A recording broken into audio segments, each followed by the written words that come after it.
Presentamos Mano a Mano.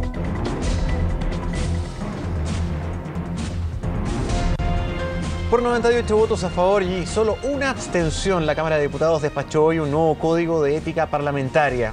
Para conocer los detalles de este nuevo reglamento que va a incrementar en forma importante las multas a quienes no cumplen el reglamento, estamos con el presidente de la Cámara Baja, Nicolás Monkeberg. ¿Cómo le va, diputado? Muy bien. Gracias por venir. No, feliz. Gracias. Oiga, a ustedes. se pusieron duros con las sanciones. Parece que estas últimas situaciones de conflicto terminaron en un alza en las multas que es considerable. ¿Dónde más duele? El bolsillo. Veníamos, la verdad, que hace un año trabajando las modificaciones al Código de Ética. Y obviamente que influyó el desprestigio, la falta de confianza que vemos todos los días, que se incrementan las encuestas sobre el Congreso. Sabemos que esta realidad no solo afecta al Congreso chileno, sino que en muchos otros países. Pero yo siempre lo he dicho, cuando uno topa a fondo tiene que tratar de rápidamente reaccionar. Y nosotros con estas modificaciones al Código de Ética queremos dar una señal clarísima, que ojalá sea imitada por otras instituciones que pueden tener el mismo problema. Queremos decir, mire, se cometen errores, pero por lo menos tenemos que tener un mecanismo claro de sanción y una voluntad de que este tipo de cosas no vuelvan a ocurrir. Y cuando ocurran, sanciones ejemplificadoras. No solo la noticia de hoy día, no es solamente que se aumenta mucho las multas. La multa hoy día máxima que se podía sancionar a un diputado llegaba al 5%. A 300.000 pesos, que era el 5%, claro. Ahora se sube a un 15%. Pero más que eso, lo que aquí se establece es con claridad cuáles son las infracciones.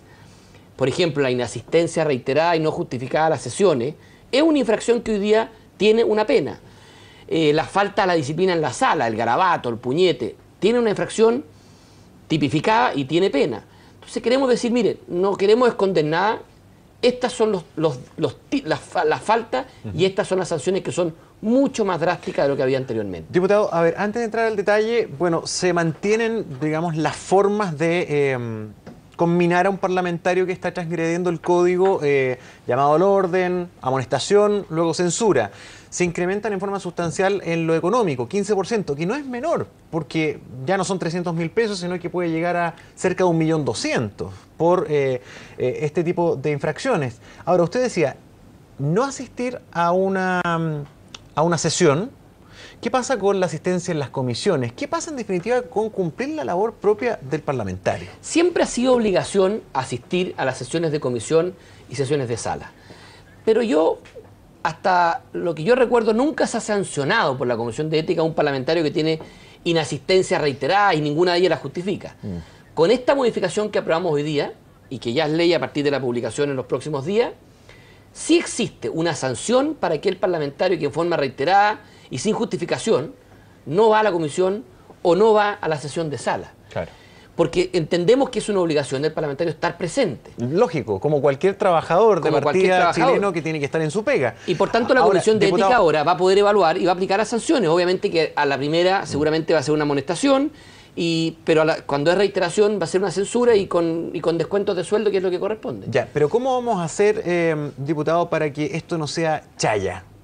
Porque si uno ve el registro de asistencia de los parlamentarios, están todos a la pinta, cerca del 90% de asistencia, pero resulta que marcan y salen. Claro. Y al final uno que ve en la transmisión de las cámaras en el Parlamento, que las sillas están bastante vacías. Entonces, ¿cómo se va a fiscalizar que la asistencia sea real? Hay 1000 ejemplos como el que tú dices que uno empieza a analizarlo y se da cuenta que son cosas que uno tiene que modernizar en este Parlamento y en todos para que realmente tengamos un Parlamento ejemplar. Nosotros la semana pasada aprobamos, y está a punto de ser ley, una modificación al reglamento que establece que en cualquier momento, yo como presidente de la Cámara, si veo que hay menos de 40 personas en la sala, puedo suspender la sesión y obligar a que bajen. Y si no bajan, fracasa la sesión. Y al fracasar la sesión, se aplican estas mismas multas. Eso va a ayudar. Todas estas normas ayudan, pero al final, la solución de fondo, que es la que yo al final aspiro detrás de todo esto, es asentar más conciencia. De decir que cuando uno es autoridad, tiene que ser capaz de darse cuenta que debo tener un comportamiento adecuado. Porque la ley del garrote ayuda, pero al final, si el parlamentario no se siente con la necesidad, la importancia para ser un buen parlamentario y ejercer el cargo dignamente, cualquier ley se va a burlar. Por supuesto que sí. Pero créame que yo... Lo que pasa es que más allá de yo ser creo que una es señal de fundamental cumplir el trabajo, lo que muchas veces da rabia a cualquier ciudadano es que los mismos sectores que convocan a una comisión específica para discutir algo importante no llegan. Entonces esto ya llega a ser casi vergonzoso. No es una inasistencia sin ese sentido, sino que es casi contradictorio. Mira, en algunos casos da rabia porque tú te das cuenta que el tipo firmó una convocatoria, una sesión que ni él sabe lo que firmó o que ni siquiera asistió. Pero también quiero ser justo. En muchos casos, la inasistencia en la sala que uno ve a ciertas horas tiene más que ver porque simultáneamente están sesionando ciertas comisiones y los parlamentarios no pueden estar en dos partes.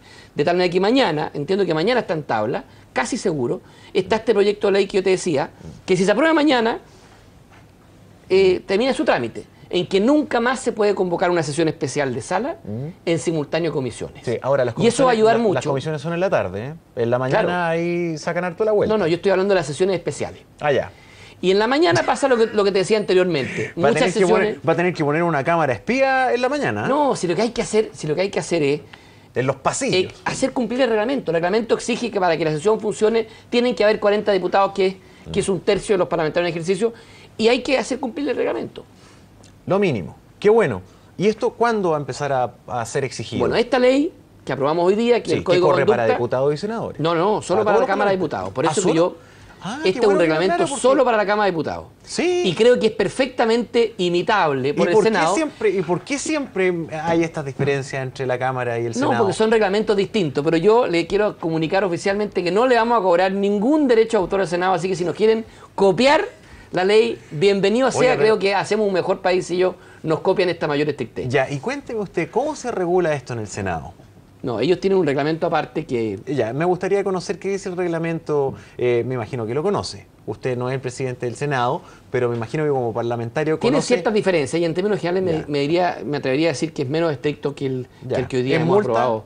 ¿Cuánto? ¿300.000 pesos? No, desconozco el monto de las multas del Senado, pero lo que sí sé es que no tienen la magnitud de las multas que nosotros hemos aprobado hoy día. Estas modificaciones al Código de Ética que nosotros aprobamos hoy día lo transforman me atrevo a decir, en los códigos de conductas parlamentarias más estrictos, al menos del continente. Y eso, lejos de sentirnos orgullosos, es un desafío de cumplirlo. Y como tú decías, que no basta que esto quede en la ley, sino que ahora se aplique.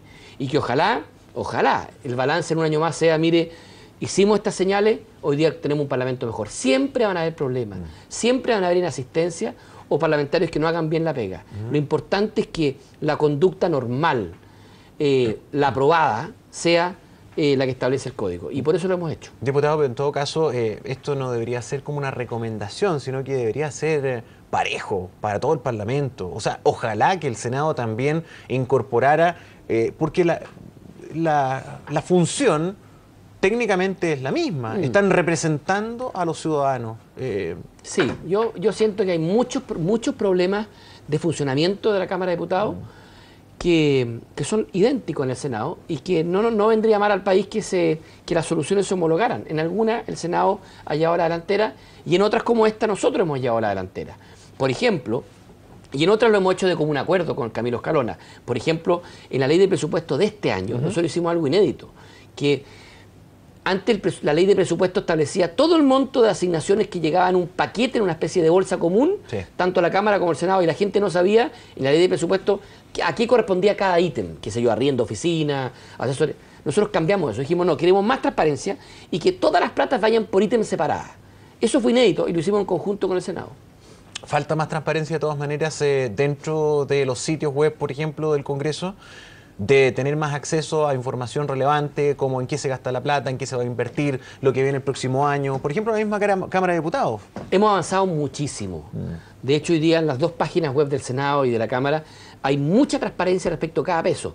Y eso ha sido un esfuerzo de las cámaras, también de los periodistas que de alguna forma han estado punceteando correctamente y presionando para que exista esa transparencia. Y yo creo que el camino que falta por avanzar, tanto en la Cámara como en el Senado, es más transparencia respecto, yo diría, a las votaciones, a los eventuales conflictos de intereses, al lobby.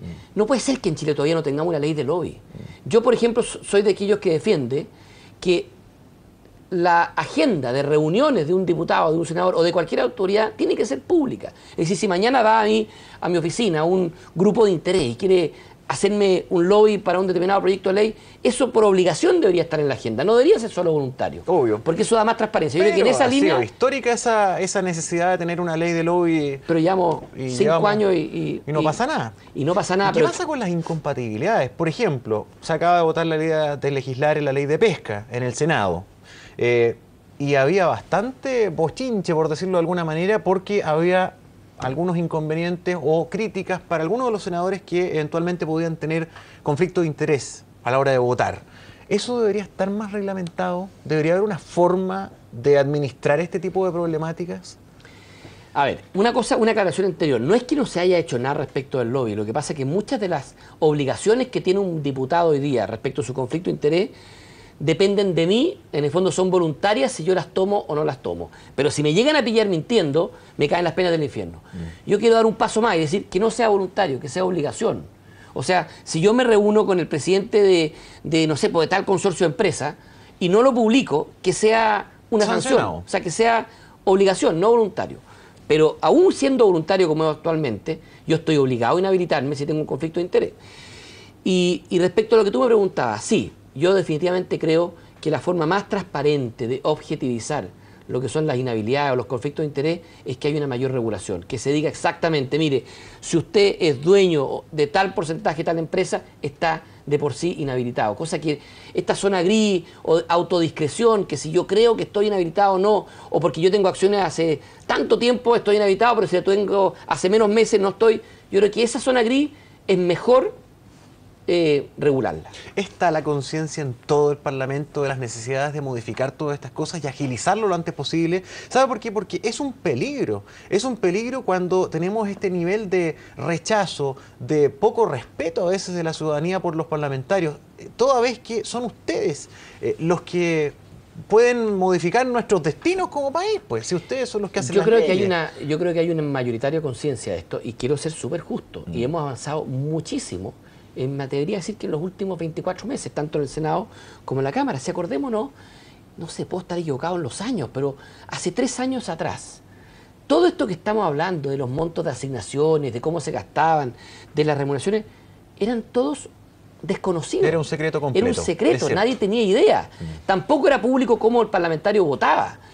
Hoy día, en este momento, se estaba discutiendo en el Parlamento español, un país desarrollado, cómo hacer una ley de transparencia similar a la que nosotros ya tenemos en Chile. Es decir, ellos no logran entender cómo cualquier persona, cualquier ciudadano puede ir a un ministerio o ir al Parlamento y por ley de transparencia exigir un documento. Eso sin duda es un avance. Estamos bastante adelantados en eso, pero no es suficiente. Yo estoy consciente que hay mucho más que avanzar.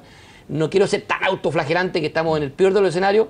Yo quiero, en el fondo, seguir a este ritmo y ojalá de aquí a un tiempo prudente tener todos estos temas regulados, que es lo que el país espera. No, yo no digo que no se haya hecho nada, es cierto, se ha mejorado en varios ítems. Lo que uno ansía, y por eso que hago el énfasis y el hincapié en el tema, es que ojalá todas estas señales fueran lo más rápidas y lo más potentes, que continúen por esta senda y lo aceleren al máximo, porque se necesita un mayor prestigio de quienes nos gobiernan.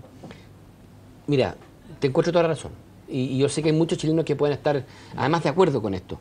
Yo quiero ir más lejos. Yo estoy convencido que Chile, ni ningún país llega a ser un país desarrollado solo mirando cómo sube el ingreso per cápita por habitante. Los países desarrollados fortalecen sus instituciones y con un Congreso desprestigiado o sin confianza ciudadana no vamos a ser nunca un país desarrollado. De tal manera que así como nos preocupamos de que la economía ande bien y que crezcamos económicamente, también tenemos que preocuparnos de que nuestras instituciones, la superintendencia, el Banco Central y los parlamentos tengan confianza y la gente les crea. De todas maneras. Mire, lo quiero llevar a temas de la actualidad también y a propósito de confianza y metas.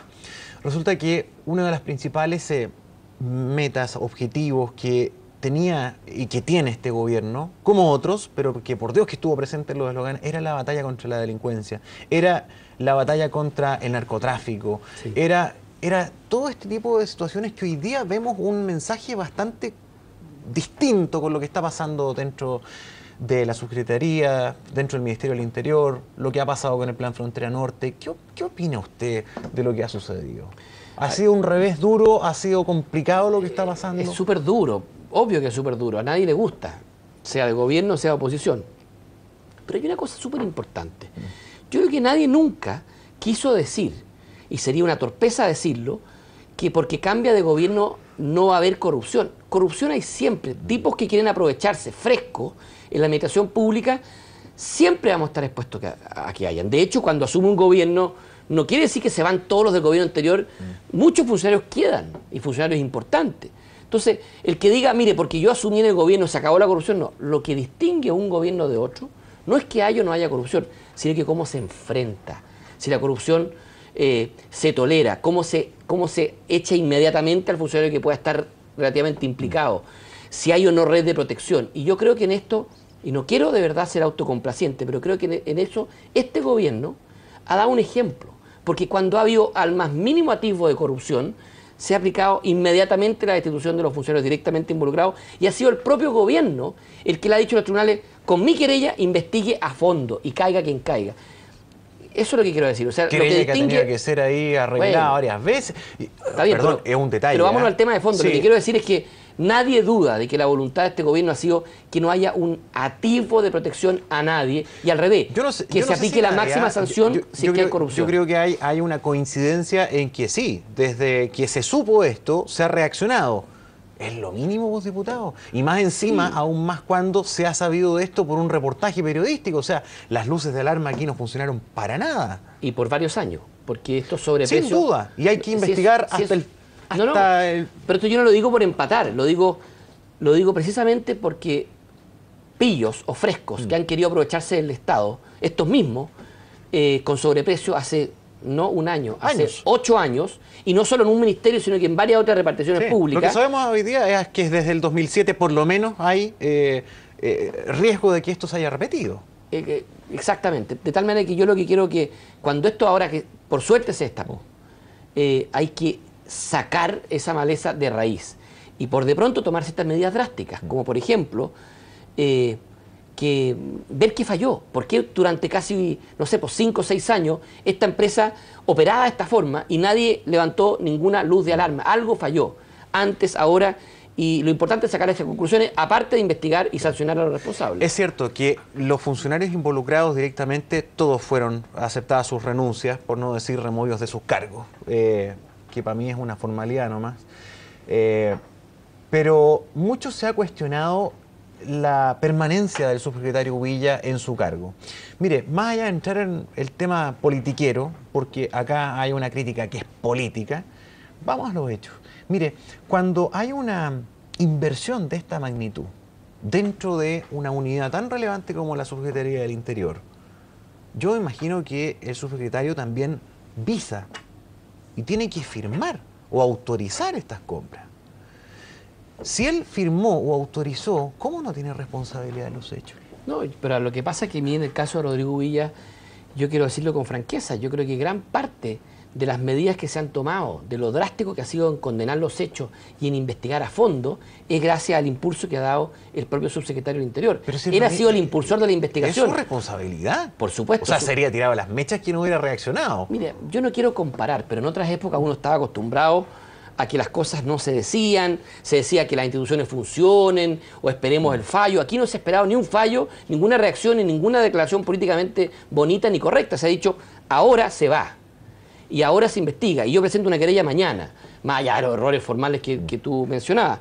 Y yo creo que al revés, que Rodrigo Villa ha sido un factor clave en esta proactividad que me encantaría que cualquier gobierno, hoy nosotros, mañana quien sea, lo tuviera siempre. Si la corrupción... no se va por varita mágica, la corrupción se termina cuando le hacemos la vida imposible actuar. Y con este tipo de reacciones drásticas, los corruptos le tienen un poco más de miedo al actuar. Y yo creo que desde ese punto de vista se cometió un tremendo error, puede haber incluso hasta negligencia en que no nos dimos cuenta, pero al menos se está corrigiendo de la forma adecuada y con la dureza que se requiere en casos como este. O sea, usted confirma 100% que está bien que se le empodere y se le respalde en su cargo tal como ha sido lo que ha dicho el gobierno hasta ahora. Y no por un tema de amiguismo político, ni que... Porque ni la que UDI porque también sea- han reclamado. No, pero- Recordemos que pero insisto, han comparado las cosas, yo con el caso respaldo- Kodama, que salió la ministra Mate en ese entonces, Sí, etcétera, etcétera. Pero yo respaldo al ministro, al subsecretario Villa, no por un tema de que sea de mi gobierno, sino que lo respaldo porque ha sido clave y va a seguir siendo clave en pillar a los frescos que por años venían aprovechándose de este tipo de contratos. Independiente de las responsabilidades. Pero ha sido clave después de que lo destapa un portal periodístico. Por supuesto, si nadie está diciendo, que eso no es así. Bueno. Pero yo te vuelvo a decir, aún cuando no lo haya destapado el propio gobierno y que haya sido un medio de comunicación el que lo destapó, uno espera la reacción que ha tenido el gobierno, de todas maneras, que se lleve a cabo. Lo importante es que se llegue a la verdad y que se sancione a quienes Que se sean sancione responsables y que- de utilizar los recursos, todos los chilenos, en su beneficio propio. Ahora, diputado, ¿esto se aplica igual para las otras situaciones que se están viviendo dentro, por ejemplo, de las policías? Resulta que es preocupante. Hay 10 funcionarios de la PDI que han sido removidos de la institución, detenidos por estar involucrados con narcos. Hay droga que se ha perdido en los procedimientos de quema de droga. Se está investigando aquello. Además de los sobreprecios, se ha demostrado que ha habido compras que no han servido, como hornos que no se pueden usar. Mira, yo me atrevo a decir una cosa con harta franqueza. Ujú.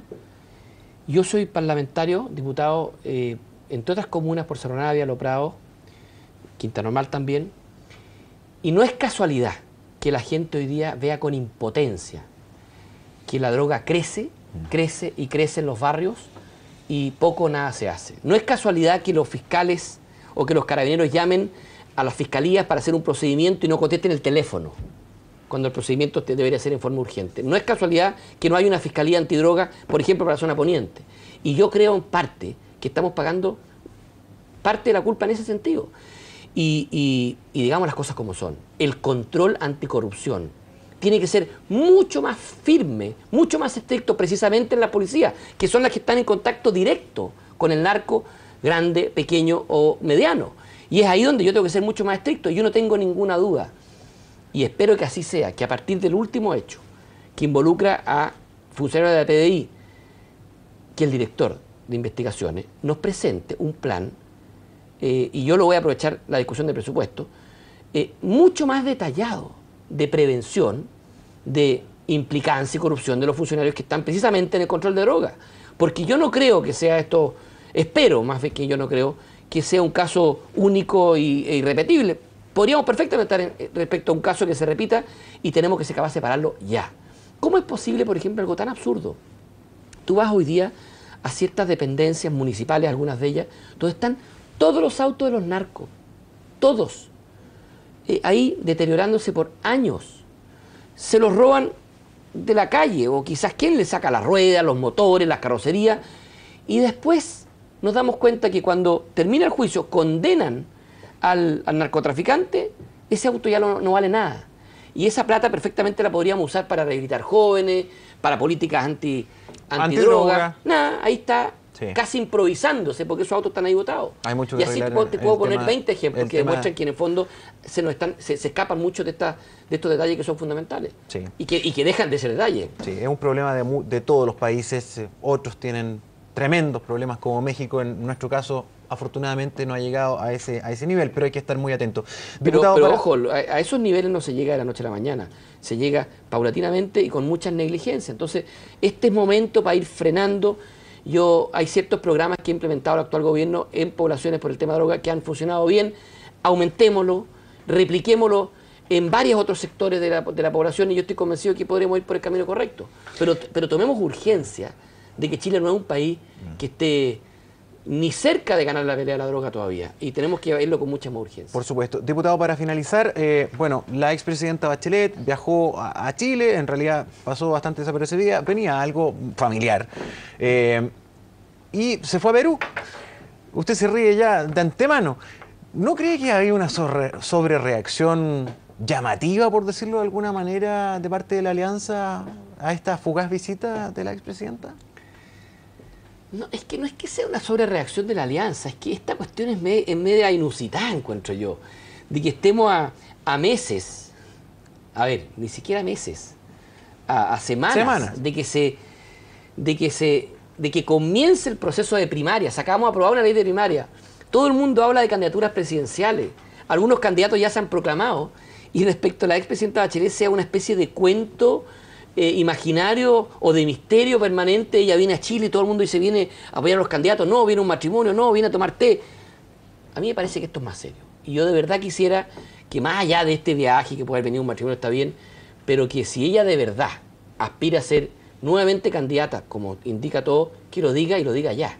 Pero esto de jugar al silencio, al misterio... ¿Usted no cree que ella guarde silencio por la investidura de su cargo, como se ha explicado? Yo creo que no, pues definitivamente. ¿Y a qué lo atribuye, hay cosas que, o sea, yo puedo entender que ella no quiera estar en la coyuntura directa política sobre tal proyecto de ley y la respeto y es su derecho. Pero también es cierto que estamos, insisto, a semanas o meses de que empiecen las primarias y ni siquiera hay una señal de si ella quiere volver, no quiere volver. Me dicen que no, que si bien es cierto pudo venir este fin de semana al evento social, matrimonio. No quiere votar en las elecciones municipales. Todo eso, a mi juicio... No puede, dijo que tenía un problema con sus actividades de agenda de no mujer. Todo eso, a mi juicio, tiene más color de reality que de precandidatura presidencial. ¿Usted cree que también es una mala señal, un mal ejemplo el que está dando la expresidenta de no venir a votar? A mí no me gustaría, se lo digo en serio, no me gustaría que mi candidato presidencial tuviera esta suerte como de enigma o misterio a tan poco tiempo de la elección. Yo me acuerdo como nosotros mismos criticábamos estas contradicciones vitales que tenía Hernán Vigi, que un día era, que otro día no era, que especulábamos y todos los diarios especulaban si Hernán Vigi tenía esta contradicción vital, que se tomaba una semana de vacaciones y después volvía haciendo. Eso no me gusta, no me gustó en ese momento y tampoco me gusta ahora, porque estas candidaturas no maduran ni se hacen de la noche a la mañana. Ahora, tienen que ir con proceso. Su candidato tampoco, a pesar de que ha dado algunas entrevistas bastante audaces, tampoco ha señalado, porque está dentro del gabinete, ¿no? No, pero Andrea Lamán, ¿dice usted? Sí, pues. Andrea Lamán ha sido categórico en decir que él va a ser candidato presidencial, va a competir en las primarias y mientras sea ministro no va a hacer campaña. ¿Va a ser ministro solamente hasta el 14 de noviembre? No, yo tengo entendido que él va a ser ministro hasta que se inicie el proceso de primaria, que es a partir de marzo. Ah, ¿no sale en noviembre? No, yo por lo menos no tengo ninguna información que salga en noviembre. ¿Respuesta definitiva? Porque parece que... Eso pregúntele al presidente de la República. Imagínese que yo tengo poder... ¿Usted sabe, diputado? No tengo idea. ¿De verdad? No tengo idea. Yo repito lo que le he escuchado directamente a él, que no va a pasar poco curioso, como ministro diputado, ni un día después de que se inicie. Nada en el partido. No. Porque dicen que quieren hacer solamente un cambio de gabinete en noviembre. Sí, pero yo no tengo ninguna información para confirmar eso. Yo lo único que sé es que los ministros no pueden seguir siendo ministros si se inicia el proceso primario, que es lo que se inicia a partir de marzo. Ya hablaremos de eso que viene. Diputado, muchas gracias por venir. Gracias, que les vaya muy bien, ¿eh?